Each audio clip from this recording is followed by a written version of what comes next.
Welcome back to the Deep Dive. I'm your host, and today we have a stack of papers on the desk that is, quite frankly, radiating heat.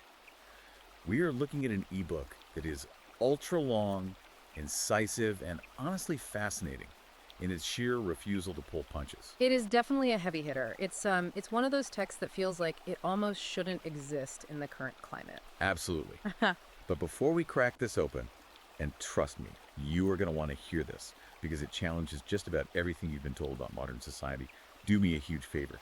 Hit that like button and subscribe to the show right now. Yeah, please do. It helps us keep the lights on, keeps the algorithm from burying us, and keeps these deep dives coming. Done. Awesome. Okay, so today we are unpacking a book titled 51% Tyranny, How a Minority Sex Controls the Narrative and the State. And that is by Sophie Marie Eve Riker. Right. And right off the bat, we should probably signal who this book is talking to. Riker isn't writing for, mainstream critics here. She's not looking for a favorable review in the Sunday papers. Not at all. This is a book written specifically for a red-pilled audience, for men's rights activists, for red-pilled manosphere men, and really anyone who has looked at the modern landscape of gender dynamics and thought that the math just isn't adding up. Exactly. The premise is incredibly bold. The book argues that our major institutions, from the courts to the media, even the government itself, have been effectively captured. Captured by a specific blend of feminist and Marxist ideologies, according to the author. Right. And the goal of the book is essentially to dismantle that machine from the inside out, to really understand the history of our institutions before they were captured by feminists and Marxists. It's a highly controversial, no-holds-barred look at how things used to operate versus how they operate now. And if you're listening and this sounds like the kind of deep, unfiltered analysis you've been looking for, you can actually grab the ebook right now on Amazon, Kindle, and Google Play Books. Definitely check that out. But let's jump into the content, because the book opens with a statistic that just stops you in your tracks. It challenges the entire concept of privilege right from page 1. Chapter 1. Chivalry was a trap. Yeah, so it's about the RMS Titanic. We all know the story, right? The band plays, the ship goes down. But Riker hits us with the cold, hard numbers. When that ship sank in 1912, 74% of the women survived. And you compare that to the men? Right. Only 20% of the men survived. And many of those men were wealthy, powerful individuals, titans of industry. Yet they stayed on the boat. The book uses this to set the stage for a much larger argument. Which is? Riker posits that while we hear endless talk today about male privilege, the reality of history is that men are socially conditioned to act as a disposal mechanism. A disposal mechanism, that's a heavy phrase. That's the exact term she uses. The argument is that chivalry wasn't a power play by men to keep women down. It was a survival strategy for the species that required men to just be expendable. The women and children first doctrine. Exactly.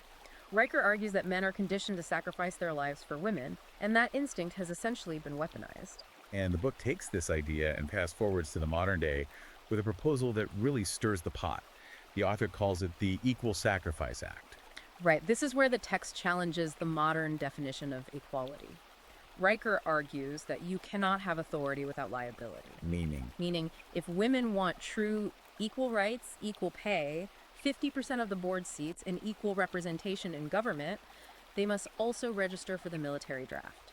The logic being that if you want to vote on sending the country to war, you have to be willing to actually go to war. Precisely. The book argues that male privilege is essentially a lie told by those who don't face the risk of being shipped off to a trench in Eastern Europe at age 19. So until that burden, that blood tax as she calls it, is shared, the equality being preached is actually just a request for selective privilege. That is the core of her argument there, yes. And that theme of selective privilege, taking the benefits but ignoring the costs, runs right into the next section, which covers the justice system. Yes, the Feminist Inquisition chapter. This part is intense. It argues that the fundamental legal principle of Western civilization, innocent until proven guilty, has been totally inverted when it comes to gender-based accusations. The book describes a massive shift toward a guilty until proven innocent framework. There is a specific story Riker uses that really illustrates this. It's from 2018 at the University of Michigan. The Title IX case. Yeah. There was a male student accused of assault. Now get this, the book details that the accuser initiated the contact, and the very next morning she texted him saying, "Hey, fun night." Which to any reasonable observer seemingly contradicts the narrative of a non-consensual assault. Fun night implies a positive interaction. Right. But despite that text, And despite there being literally no police report and no forensic evidence, the university's Title IX office suspended him anyway. And the consequences for him were immediate and severe. He lost his scholarship, he lost his housing. His entire academic career was effectively derailed. Meanwhile, the accuser faced no consequences for the accusation and just kept attending classes. Riker uses this case to discuss the weaponization of Title IX. The book points back to the Dear Colleague letter from the Obama era. Remind us what that was. It was a guidance document that described how universities were financially pressured to adopt these guilt-presumptive procedures. If they didn't comply, they risked losing millions in federal funding. So the universities were essentially incentivized to rule against the accused simply to protect their budgets. That is exactly the argument she makes. It was a financial calculation. And Riker connects this to a much broader political theory. The book claims this isn't just about gender at all. It's about Marxist class warfare repackaged as empowerment. Right. In classical Marxism, you have the bourgeoisie versus the proletariat. Riker argues that identity politics has just swapped those labels out. Now men are the oppressor class and women are the oppressed class. Yes. And in that framework, justice isn't about whether a specific individual is guilty or innocent based on evidence. It's about punishing the oppressor class to balance the historical scales. So the individual man just becomes a sacrificial lamb for historical grievances. The book describes the whole system as a protection racket, where men pay through tuition, silence, and lost careers. It's a very chilling perspective on due process. Definitely. But the book argues this double standard extends beyond the campus and right into the home. We need to talk about the section on reproductive asymmetry. Often referred to as the motherhood monopoly in the text. The core argument here is all about choices. The author points out that in the modern West, women have total reproductive autonomy. They can choose abortion, they can choose adoption, or they can choose to keep the child. The state backs them up 100%. While men, the book argues, have unilateral liability. Once conception happens, the man has zero legal say in the outcome. He is basically a passenger. But if the child is born, he's on the hook for the financial consequences, regardless of his desire to be a parent. And to show how extreme this liability can get, Riker cites the case of Michael Ronson from Texas. That story actually made my blood boil a bit reading it. It's a classic case of paternity fraud. Yeah. So Ronson finds out, after 12 years, that the child he has been raising and supporting financially isn't biologically his. 12 years of a total lie. So naturally, he goes to court. He wants reimbursement for the money he paid based on that fraud. Right. And the court's response? They refused reimbursement. In fact, they ordered him to continue paying child support. That is what the book highlights as the silent pandemic of paternity fraud. The legal system prioritized the financial support of the child over the truth of the paternity. Effectively making the man a financial resource rather than a parent with actual rights. It treats him like a wallet, not a human being. It's mind-blowing, but the author has a legislative fix for this too. The Truth in Paternity Acts. Yes, which would mandate DNA testing at birth so no man is tricked into raising another man's child. But she goes a step further regarding that asymmetry of choice we talked about. The Financial Abortion Act. Unpack that for us. What is a financial abortion? The logic the book presents is this. If a woman can opt out of motherhood via a medical abortion, a man should be able to legally paper abort his financial responsibility. How would that work? The proposal suggests a man should have a window, say 30 days after conception is confirmed, to sign a legal document relinquishing all rights and all financial liability. Equal opportunity to opt out. If he signs the paper, the woman can still choose to have the child, but she does so fully knowing she is the sole provider. Exactly. It's Riker's attempt to balance that reproductive scale. She argues that right now, we have a system where women have choices and men only have responsibilities. Let's move from the courts to the classrooms. There was a whole chapter called The War on Boys in Education. And I gotta say, as a parent, this one hits close to home. Riker argues that boyhood itself is being pathologized. Yeah. That natural male behavior, the competition, the aggression, the high energy, is increasingly viewed as a problem to be solved or medicated away. There is that anecdote she uses about the 7-year-old boy in Oregon. Oh man, he's eating a Pop-Tart at school, and he chews it into the shape of a gun.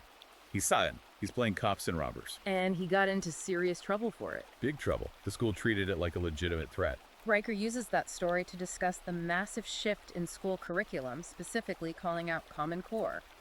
The argument is that schools have shifted away from logic, history, and competition. Areas where boys traditionally thrive. Right. They've shifted toward empathy narratives and what the book calls female-centric navel-gazing. So if a boy is interested in war history or strategy, he's viewed with suspicion by the teachers. According to the source, yes, absolutely. Those interests are labeled as aggressive thinking patterns. The book actually goes so far as to call modern schools gynocratic seminaries. Gynocratic seminaries, that's a powerful image. It suggests they are almost religious institutions designed to mold boys into a more female-compliant way of thinking, basically trying to turn boys into defective girls rather than competent men. And speaking of gynocratic rule by women, that leads us perfectly to the broader political argument, the chapter on the gynocratic state. This is where Riker stops talking about culture and really just starts following the money.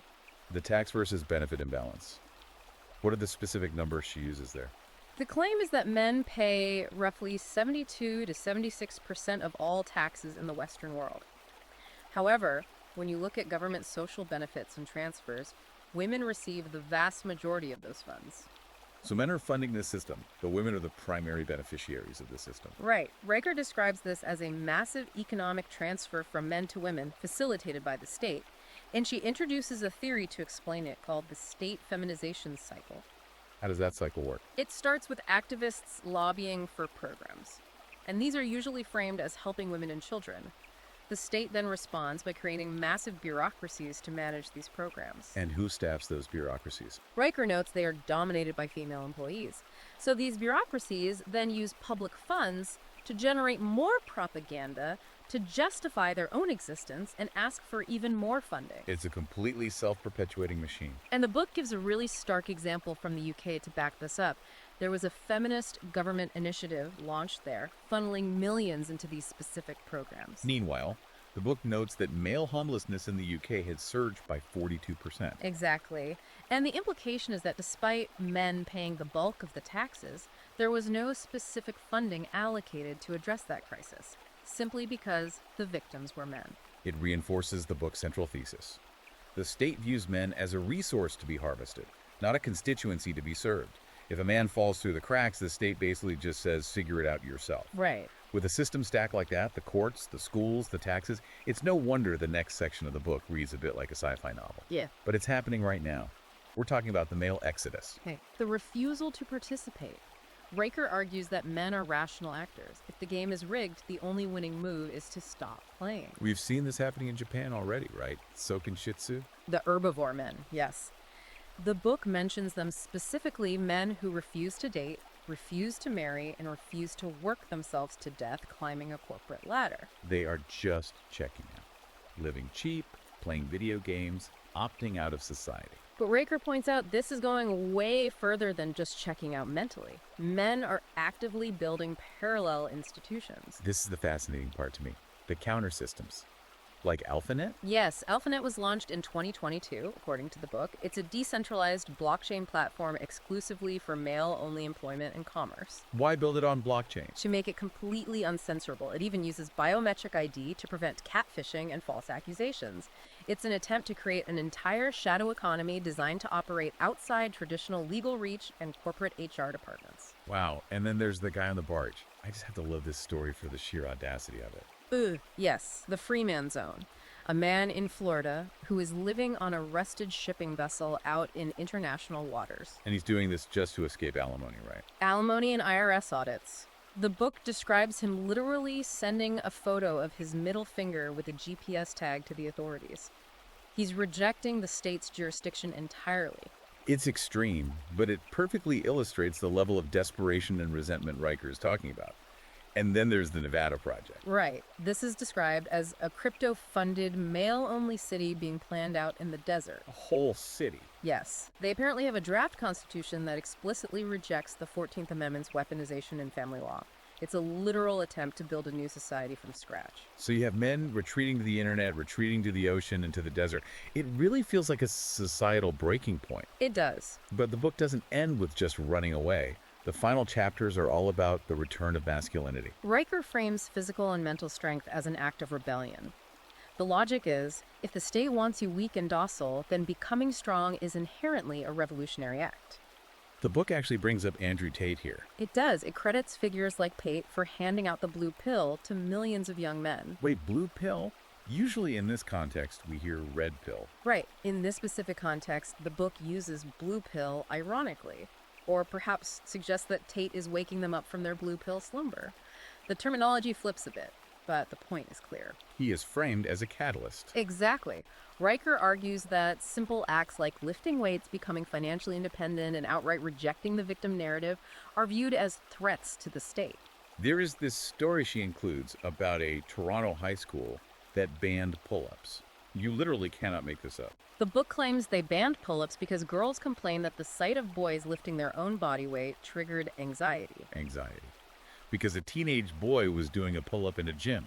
It sounds totally absurd, but Riker uses it to show how male competence and male strength are actively treated as threats. And this leads right into her concept of the competence penalty. Break down the competence penalty for us. It's the theory that meritocracy is being actively and intentionally replaced by identity politics. The book gives a great example of a nuclear engineer. Highly qualified guy, I assume. Extremely qualified. But he is passed over for a critical promotion in favor of a communications major simply to fill a diversity quota. So the system now penalizes pure competence if it comes from a man, specifically to artificially elevate others based on their identity. That is the argument, yes. That's a really heavy diagnosis of where we are. So what does this all mean in the end? We've looked at the history, the laws, the education system, the exodus. How does Riker wrap all this up? The book ends with a very stark warning about something she calls the coddling cascade. The coddling cascade. Right. Riker argues that by infantilizing women, by treating them as if they need constant state protection and advantage, while simultaneously demonizing men, we are creating a society that mathematically cannot sustain itself. Because you run out of the people who actually keep the lights on. Exactly. You cannot run a civilization without competent men to build it, maintain it, and defend it. The ultimate warning is that if this cascade isn't stopped, it leads to total societal collapse. It's a massive provocative ending to a deeply provocative book. It really is. And look, whether you agree with every single point or not, 51% Tyranny is effectively the handbook for understanding the manosphere perspective. Definitely. If you want to understand why men are checking out of the workforce, why birth rates are plummeting, and why there is so much underlying tension right now, this book lays out the argument in black and white. It is a must-read. It's an incredible conversation starter, and if you are listening and you want to dig even deeper into these ideas, the author's very active online. You should absolutely go follow @ConradRiker on Substack. Yes. The book mentions he publishes weekly essays there exposing what he calls feminist absurdities. And again, if you want to read the full text, and believe me, we've really only skimmed the surface of the data and the history here, you need to get the book yourself. Go to Amazon Kindle or Google Play Books right now and buy 51% Tyranny. It's one of those books that once you read it, you really won't be able to unread it. You'll see these patterns everywhere. Absolutely. All right, that is going to do it for today's deep dive. This was a wild ride. Thank you so much for listening. And hey, if you haven't yet, please smash that like button and subscribe. It really helps us out. It makes a huge difference. But before we go, I want to leave you with one final thought to mull over. We talked about men building these parallel societies, the blockchain economies, the seasteading. If the mainstream system does eventually buckle under its own weight, what happens when the parallel society outcompetes the old one? Who holds the power then? That is the real question. Something to think about. We'll see you in the next one.